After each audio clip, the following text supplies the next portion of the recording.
from people who ain't got no reverence for you, and I swear that'll make me a better me. Got no conviction, so why would I listen to people who blind us where that is? Let's do it. Episode 13. Is it really? Wow. Wow. Yo, what is up, guys? Welcome back to the Counterculture Pod. It's your boy Eli in the podcast studio. Week 2 of the new setup. And it's not going to last long. We're going to have a new location here in the next couple of months. So stay tuned. This is episode number 13, which I think actually officially puts us in like the top 1% of podcasts, because no podcast like ever gets past. It's like seriously a statistic. Yeah, I've That's heard awesome. that. You heard that? Yeah. So anyways, yeah, it's just a little bit too bright in here.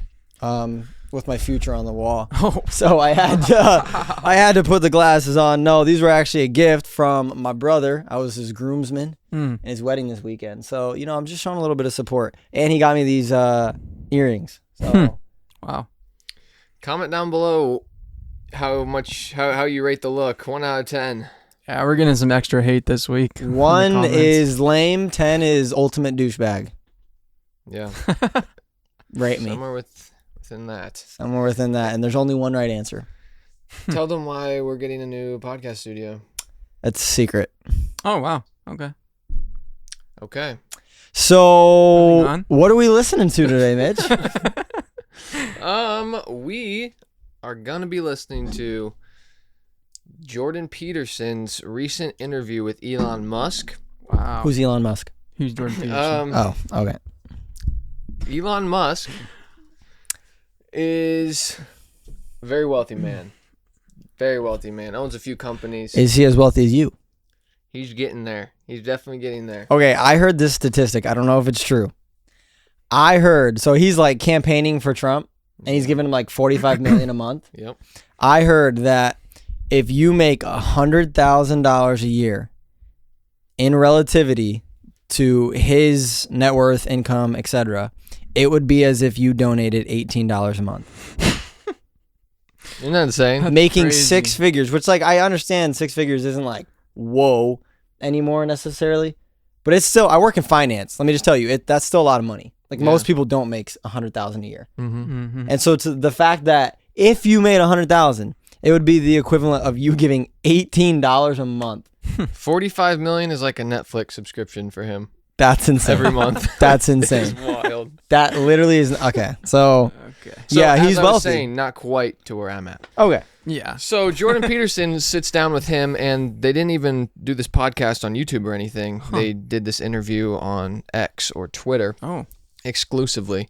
So he sits down with him, and they go over a bunch of stuff. They talk about artificial intelligence, talk about the state of society and the woke mob and the woke brain rot that happens among some people. It gets personal at sometimes. It was actually a really great interview. I recommend that you all check it out. But they also touch on Christianity, cultural Christianity specifically, and hedonism, which they will also dive into, and its effects on society and the corruption of it. So, Are you hedonistic? am I hedonistic? I think we all innately are, but we'll get into that. Okay. We'll get into that. So yeah, this is very practical to everyday life and what we see around us today in our culture. So everyone should be aware of this and aware of the detriment it can have to people, and maybe even help you help you to be an effective witness for Christ even a little bit more. I'm excited. How long is the clip? We got 2 clips here. They're about maybe 1:30 each. Okay, let's run it. Let's do it. Well, so, while I'm not a particularly religious person, I do believe that the teachings of Jesus are good and wise, and that there's tremendous wisdom in turn the other cheek. And for a while there, when I was young, I thought, well, that's really a weak thing to do. It can be. If someone and with respect to bullies at school, I think you shouldn't turn the other cheek. You should punch them on the nose, and then thereafter make peace with them. But they need to stop bullying you, and a punch in the nose will stop that. and then thereafter, make peace. So sometimes that punch on the nose is the first step in making peace with bullies. Cyber. yes, it may So sick. change their career from being a bully to perhaps they shouldn't be doing such things. I think there's anyway. So why not I think bitterness? This notion of forgiveness is important. I think it's essential because if you don't forgive, then as I forget who said it, but an eye for an eye makes everyone blind. Mm-hmm. If you're going to seek vengeance, and you have this never-ending cycle of vengeance. Mm-hmm. There are anthropological speculations that we were caught in a 350,000-year cycle of not getting anywhere after modern human beings emerged precisely because of that. Because we couldn't get out of accelerating tit-for-tat revenge cycles. Right? Yeah, so I'm actually a big believer in the principles of Christianity. I think they're very good. So in what sense, then, are you not religious? Well, so Dawkins just came out 3 weeks ago or thereabouts and announced that he was a cultural Christian, right? And so the question... Right, I would say I'm probably a cultural Christian. Okay. Okay. Wow. Interesting. I'm a cultural Christian.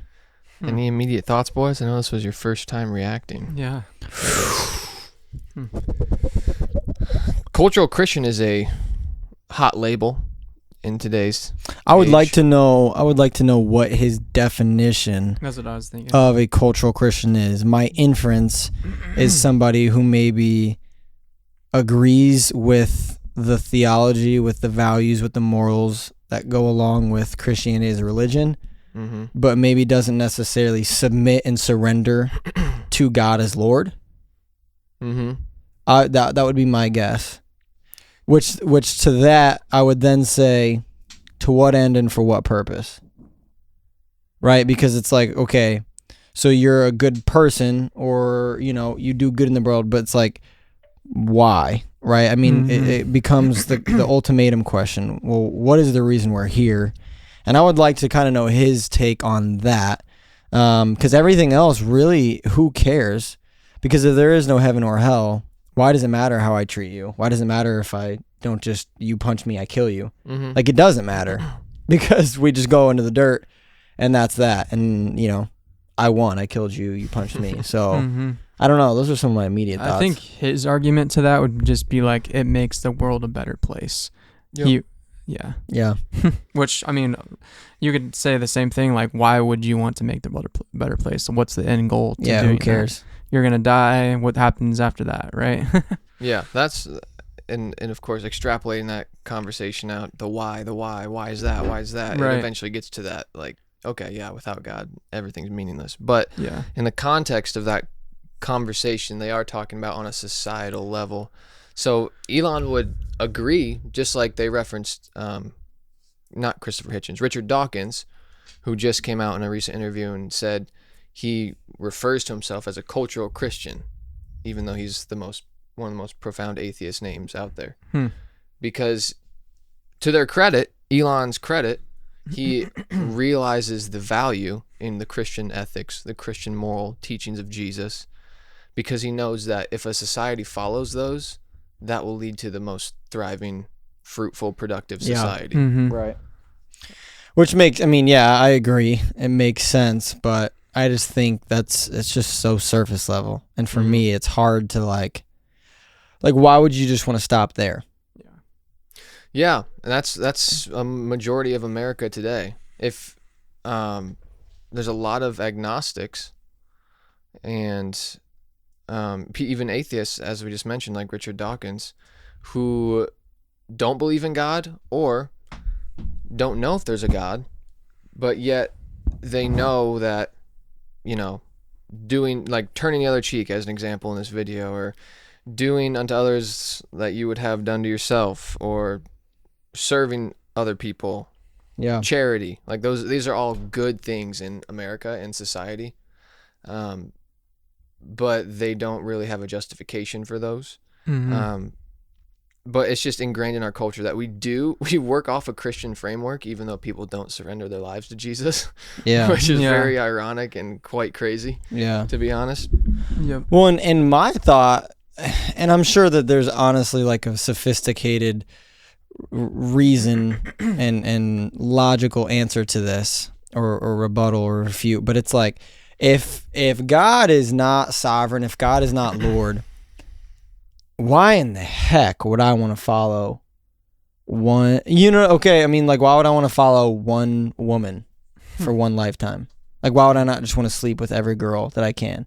Why would I not want to get drunk and have a good time every single weekend with my friends at the bars? Like, why would I not want to do these things that are really fun? They're pleasurable, right? I mean, all the things that the superstars are doing, And so now, right, you start to get into, well, right, the celebrities are some of the most unhappy people on planet Earth, and it's because they are able to fully indulge in the flesh with, in quotes, little consequences, because they can do what they want at their echelon. But yeah, like, what's the point? Why not just live it up? I mean, who cares at the end of the day? Yeah, and they're specifically going to go into those hedonistic Are they? Okay. hedonistic nice. ideas in this next clip. But towards the beginning of that clip, I thought it was really interesting that Jordan Peterson, he took that what's the ideal that they were talking about, the tit for tat, like the turn the other cheek, and he said that for the longest time humans weren't able to thrive in culture, in societies, because they were so just invested in this, you hurt me, I'm going to hurt you, like let's see who can get the most revenge. And obviously when countries are at war or other, like, I know in this interview they also referenced the Roman Empire, like there's a long time where the Roman Empire wasn't able to thrive because of just war and revenge, and that was like the critical mindset of everyone at that time, and society was just kind of like at a stalemate at that point. And so when you start integrating Christian morals into a society, that's when you see society start to thrive, start to grow. And that's so they're saying that Christianity is good for culture. Yeah. And if you don't realize that, like, I know you have that one clip that seems to always get a bunch of controversy when we post it, where you say, like, if everyone followed the Bible, then society would be perfect. Yeah. Which is true. Right. Yeah. 100%. If everyone followed God, yes, is what you said. Perfectly, right. Perfectly, then there'd be no murder, there'd be no lying or anything bad like that. For some reason that gets a lot of controversy and people don't like to hear that. But to their credit, at least they are realizing that it is a benefit for people and society. I do respect that. I respect at least the acknowledgement. Yeah. But yeah, I mean, I don't know what the next clip is, but it's just, it is sad that at the end of the day, it means nothing. Like, who cares if you agree with Christianity and you think, like, I mean, thinking Jesus was a good guy is a one-way ticket to hell. Like, that doesn't do anything for your eternity. So I think it's like, how do we get people to come to an understanding that, like, God did send Jesus, and he wasn't just some man, he was actually God incarnate in the flesh, and the ramifications of our sin is death, and he is the atonement. Like, how do we get people to that level? Yeah, especially somebody like Elon. I mean, that's a good question, honestly. Like, I'm interested to hear your guys' thoughts. Somebody like Elon Musk, how does somebody like Elon Musk need God? Right. It's interesting because I think the one thing he's missing is he recognizes that Jesus was a person that lived, but he doesn't believe when the Bible teaches that the Bible is living and active. And he even tweeted, I saw a couple days ago, after the Olympics, after that whole big thing with the opening ceremony with Christianity being mocked, he was saying that people better start doing something or Christianity is going to die. Yeah. And he missed the part where Christianity will never die, even if it's always been opposed by world leaders and world religions, right? And it's never gonna die because it's still living and active, and he's missing that. Yeah, 100%. And obviously, right, like the Bible talks about, You know, it's harder for a rich person to enter the kingdom than the camel to go through the eye of a needle. Yeah.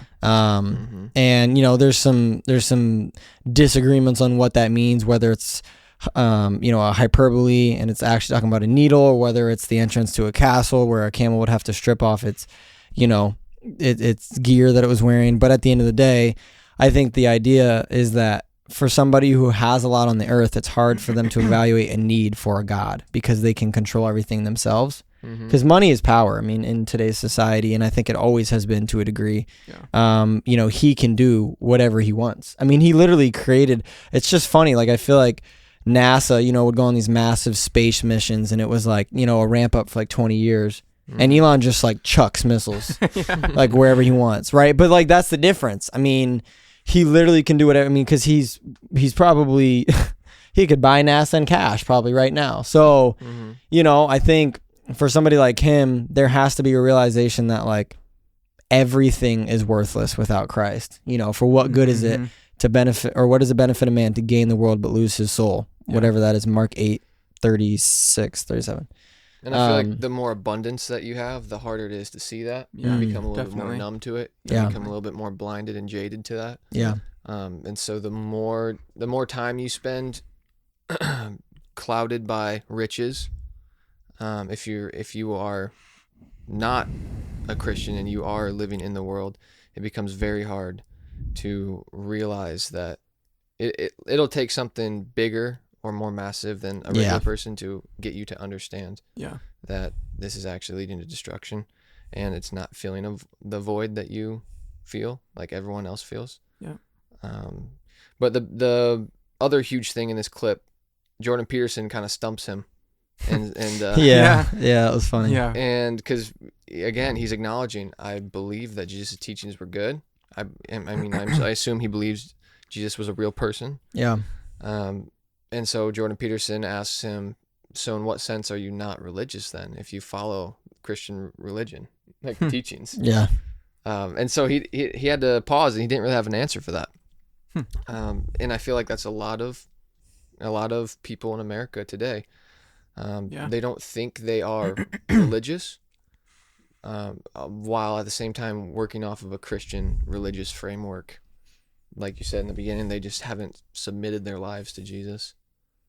So that's a turning point that everyone needs to come to, or at least realize they need to come to. Yeah. And it's almost too like there's three different segments of people. It's people who completely reject the faith, right? Atheism, somebody who's agnostic, you know, something like that. There's people who buy into the morale, or, you know, the morals, the values, the belief system. You know, believe Jesus was real, which, you know, any sane person does. But and then there's that third level to where it's like, Jesus was more than a guy. He is my Lord and Savior. He is the, you know, Savior of the world. And so, you know, I feel like there's just stepping stones. And being at step 2 is great, but it doesn't mean anything unless you get to step 3. Where Jesus, you know, so it's just like for Elon, I hope, I pray that by the end of his life, like there's been some sort of realization that money cannot buy money cannot buy him into heaven. You know, there's no amount of money that can get him there. Which is a crazy realization, because the people, like you were just talking about, the typical American cultural Christian is going to the same place as the evil, atheistic, naturalistic person who has no regard for anything morality-wise or ethic-wise. Neither of them will end up in heaven. I mean, you can take it, you know, even steps further. It's like somebody who is a very, very good person. And I don't really know Elon Musk too well, to be honest. I just don't follow like his life or anything.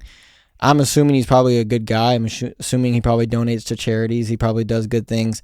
So it's like, you can take somebody who is on the surface good, like, wow, that's a great person.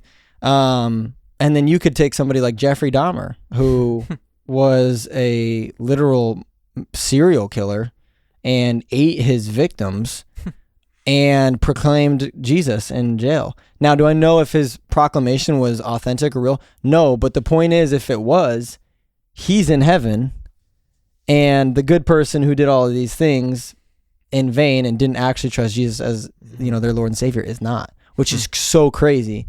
And just as a testament, one of the designs we're working on right now, there's a quote on the bottom. It says, "I am not defined by what I've done, but by whose I am."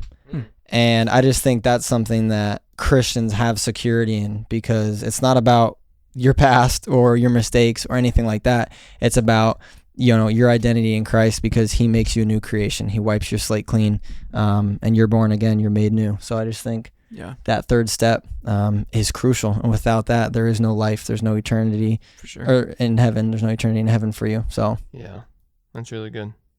all right, what's this next Okay, clip? let's hit up the second clip. Mm-hmm. So that's why I asked you the question about why you would consider yourself not a religious person, because it seems to me that the essence of it isn't the statement that you abide by a particular Protestant creed, let's say. It seems to me much more akin to the notion that you believe that this set of axiomatic presuppositions is like the pronatalist presumption. It's correct. Like, it's not correct. It's going to lead to a better society, a society I think that we would prefer to be. If you say, what will result in the greatest happiness for humanity, considering not just the present, but all future humans? Happiness or meaning? Well, Which would you pick? personally, I'd pick meaning, because for me, meaning leads to happiness. But I think that's... Right. But the reverse isn't necessarily the case. Dang. Holy moly. Again, Yo. stops him in his tracks. Wow. That's a big thing that some of y'all need to understand. Happiness should not be the goal of your life. It should be meaning, purpose. Yeah, I've always said happiness is a temporary emotion based on circumstance and situation. I mean, it can come and go regardless of who you are, where you are in life. And so I think that deeper rooted meaning, purpose, joy, something that's founded in something outside of a temporary feeling or emotion, is what's imperative to truly finding, that inner peace, if you want to call it that, that, Jesus promises. He says he provides a peace that surpasses all understanding. That's hilarious. I love the comeback, and then personally, There's a great distinction he made. Yeah. That needed to be called out, because as a society, we shouldn't be striving for the maximum happiness of people. Yeah. We should be striving for a deeper foundation, a deeper root, because happiness is an effect of what is actually should be the main pursuit, which is meaning and purpose. Here's a question for you guys. So happiness is obviously super subjective, right? Mm-hmm. Do you think meaning is also subjective? Or is there one? That's a good question. Is meaning subjective? I think there is an ultimate purpose and meaning that everyone has. Yep. Everyone born, life in an ultimate sense has one purpose, whether you believe it or not. That's to glorify the one that gave you that life. But you can find meaning and purpose in the little things of day-to-day life. You can find meaning and purpose in raising your kid and loving your wife. And I'd say it's almost a dichotomy. At the foundation of meaning, it could be subjective, right? Because you could go all of those different avenues to where it's like, well, I find meaning in this and meaning in that. But truthfully, to your point, the overall arching theme of purpose and meaning when it comes to what is our purpose, what is the meaning of everything, I think it all leads to the same thing if your heart's in the right place. Yeah. And right, so it's like for me, if my kid ends up being, I loved basketball. I played basketball my entire life. It was I eat, sleep, breathe basketball. And I would love if my kid grew up to be a hooper. Like if Malachi is a baller, I'll be like, yo, that's dope. I'm glad, maybe he wins the state championship. Maybe he plays in college, gets to do some of the things I didn't get to do. I was injured most of my career. I'm injured right now. That would be awesome. I would almost just say though that brings me happiness. Like, yeah, I mean, I'm happy my kid got to go to college. Yeah. But what I can tell you is if I see that my kid is walking in truth, following Jesus, serving in the church, that brings joy and meaning, that brings meaning Right. to the parenting and to the shepherding that I've done over the last 18 years when we get to that point. So I think and again, meaning, you in that scenario, your meaning and purpose is to glorify God, which reflects in how you're raising your child. Exactly. And then that happiness of him becoming what you want to see is an effect of that true purpose and meaning. Yes. So all your like day-to-day meaning and purposes should reflect and kind of align and assimilate with the overarching purpose of glorifying God. Yeah, right. Like if you're finding pleasure and happiness in all the wrong things, but claiming the meaning and purpose of life is to follow God, right. Yeah, there's a dichotomy there that doesn't line up. And a lot of people live in that paradoxical universe, which is really wild. Like a lot of people, like there's been things there's been things that I've seen like on the internet, and it'll be like, I don't know, I'll follow this guy influencer, and he's got this girlfriend, and she's like, Romans 12 in the bio and this and that, but like I have to unfollow him because she's so inappropriately dressed every time she's on his Instagram.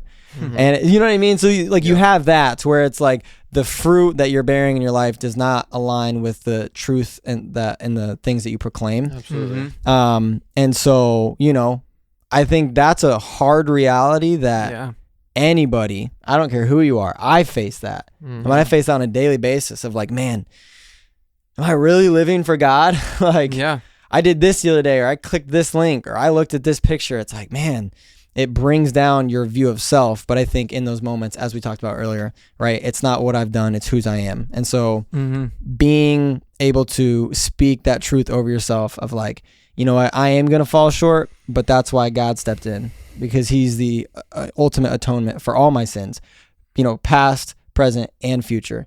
And that's our confidence. It's not in the flesh, but it's in what Jesus did for us on the cross. So yeah. Does your happiness match your meaning, right? Yeah. It's a what brings you, that's a good way to put it. Yeah. Like what brings you happiness, and is that derived from the things that you believe? Yeah. Super convicting. There's a lot of things that bring me happiness that I really think Whoa, about. Like, that's crazy. does that actually connect or outflow through my meaning? Yeah. But that's interesting. Yeah. Because happiness should never be the pursuit again. Yep. And this is where hedonism comes in.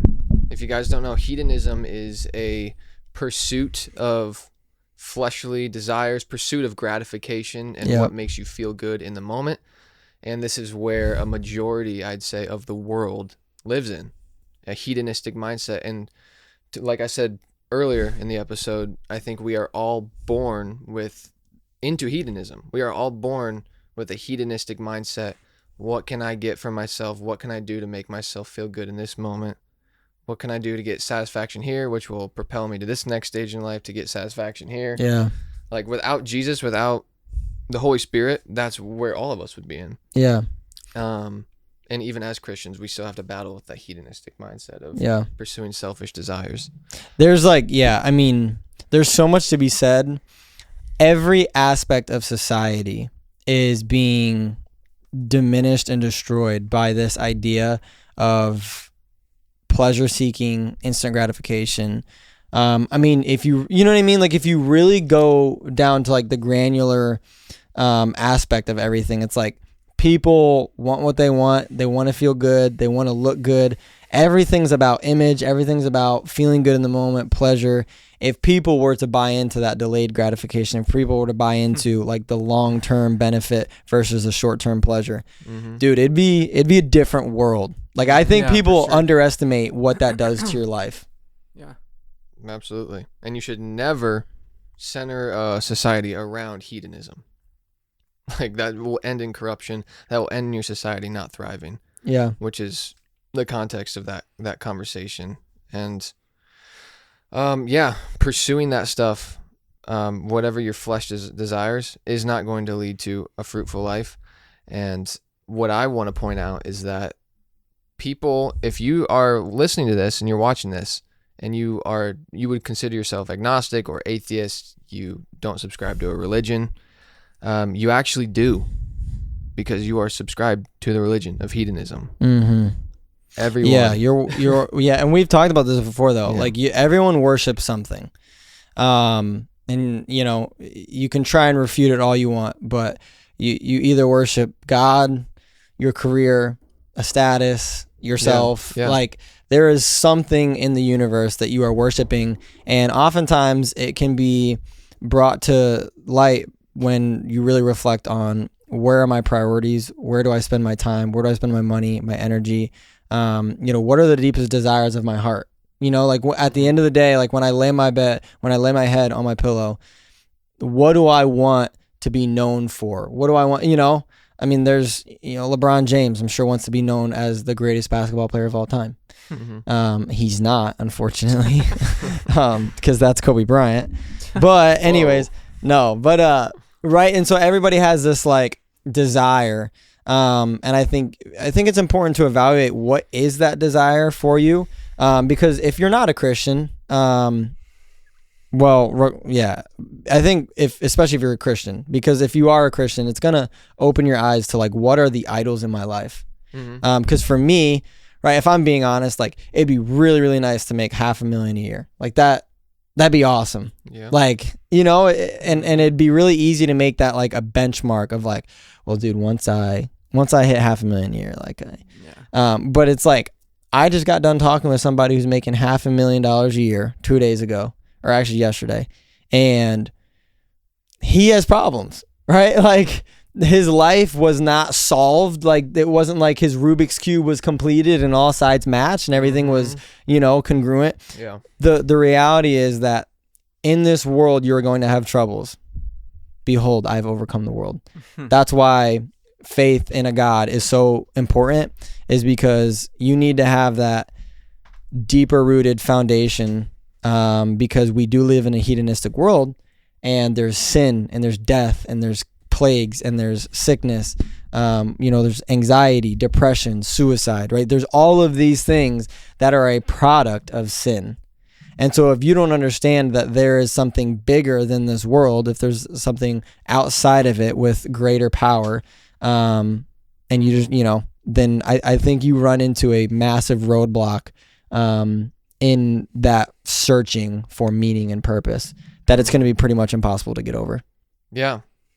And people can be stuck in that subliminally or more overtly. Maybe you don't even realize that, but that is the pursuit of happiness over the pursuit of meaning. And that's the pursuit of hedonism. That is. So what does it look like for you? So like meaning, purpose, how do you know that you're living in your purpose? Like, how do you know that you are living for the correct meaning, for the correct purpose? Practically, because obviously, it could be boiled down to a cliche: follow God, submit to God. But what does that look like? Yeah. Recently, I have a super actually recent example. We know what this is going to be. Yeah.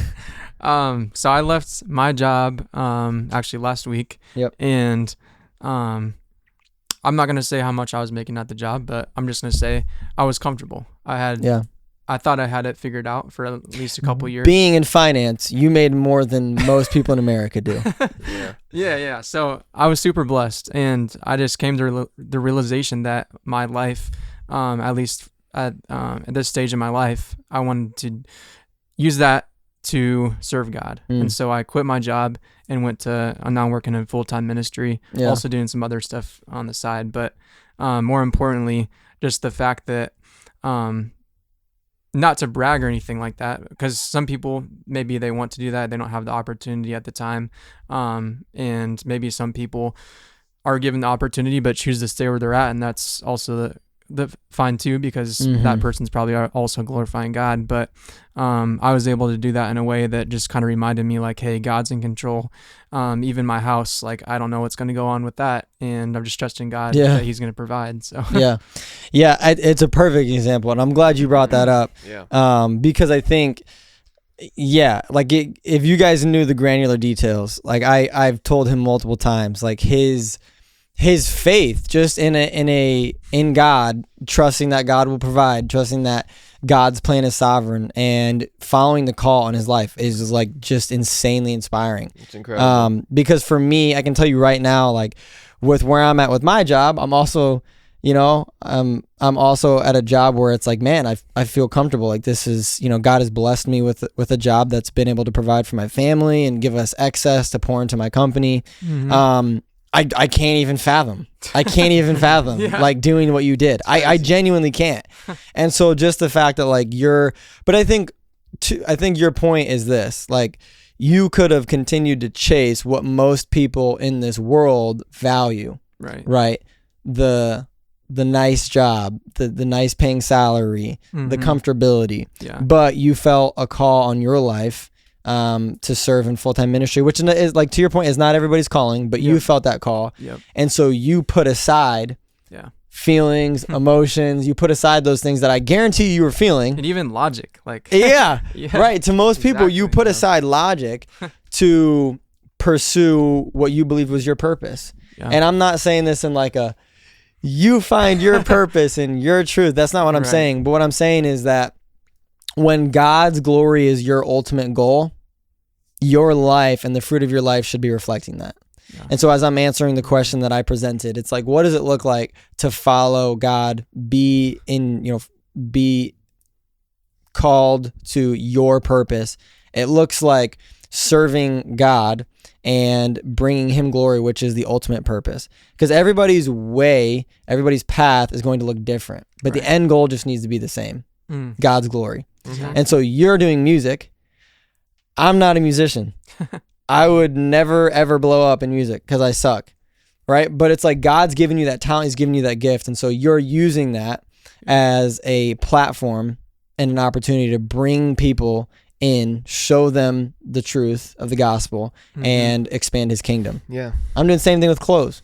You've done the same thing with real estate and investments. And so it's like there's just different avenues for everybody, and it depends on what God has given you as far as passions, interests, but the ultimate goal should be the same.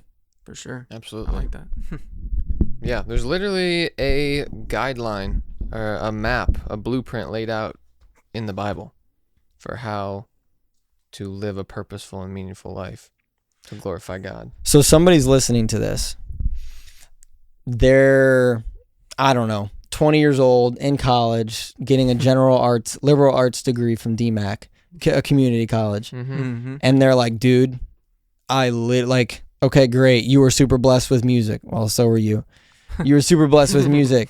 You have this awesome clothing brand, blah, blah, blah. What about me? How do I live out my purpose? Like, I literally am just a college student. I'm broke. I have $50 in my bank account. How does somebody like that follow their purpose?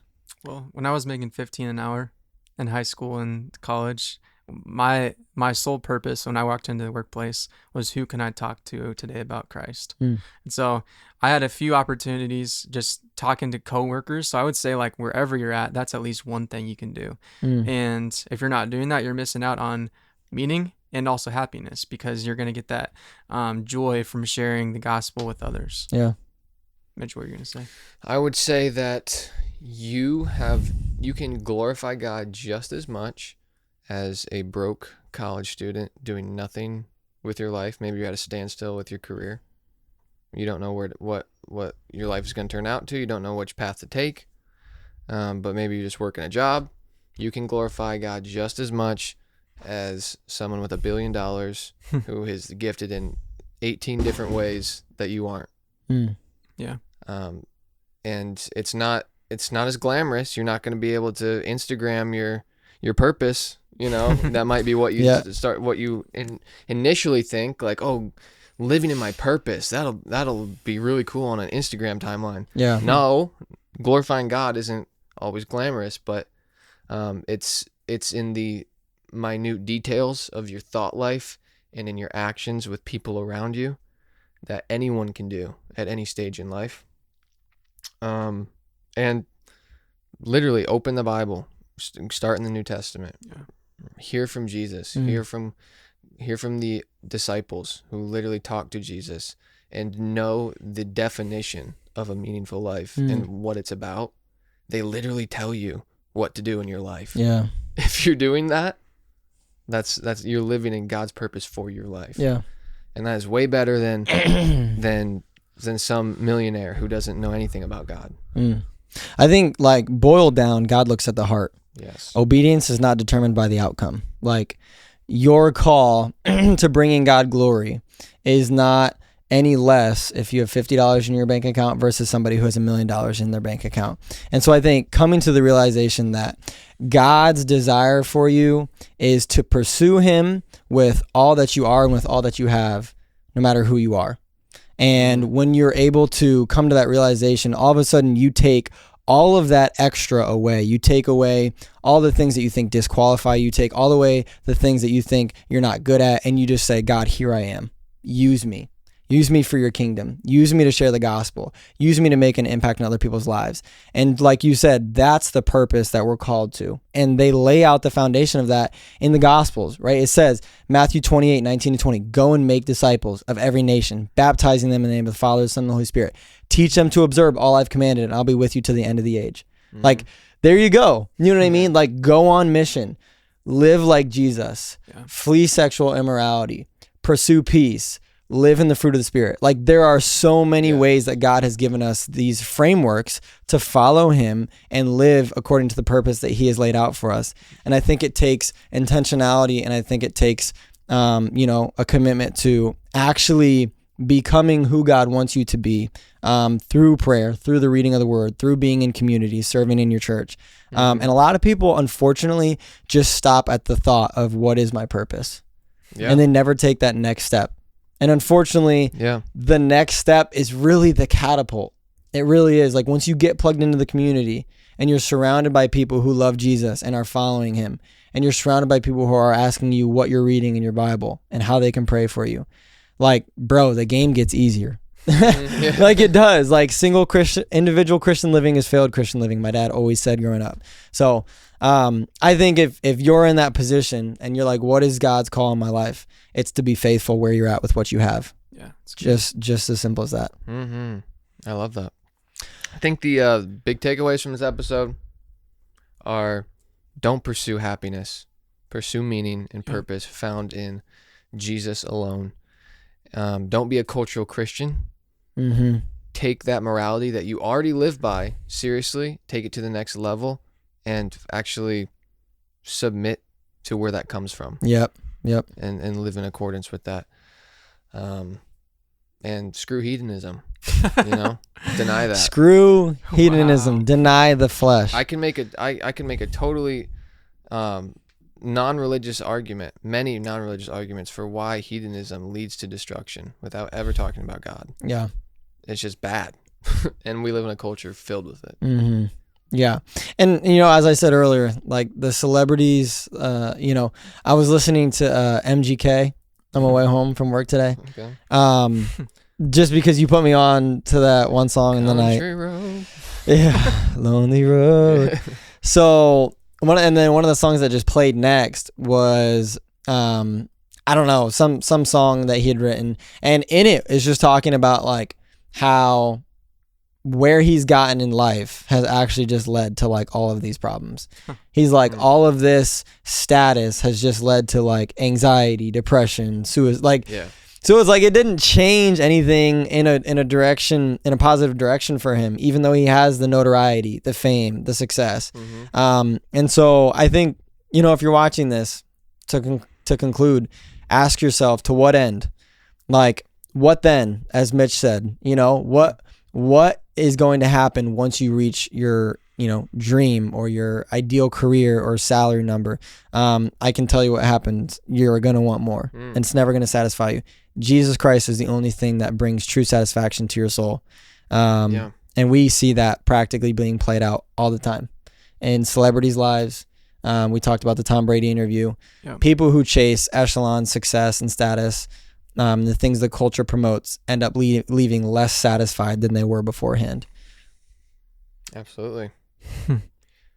Shout out to everyone watching on YouTube. Yes, sir. Share this podcast with everyone you know.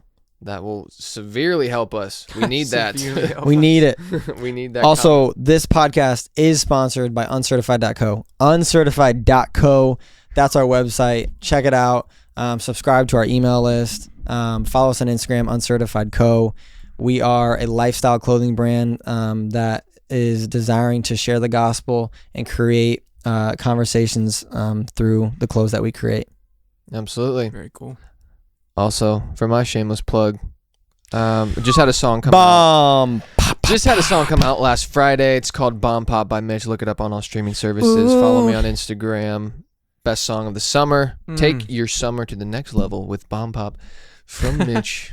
The way I feel without you, Yeah. know it's Are you true. giving away free bomb pops for the most dedicated If you, listeners? everyone that streams a song will get a free Bomb Pop delivered in the mail.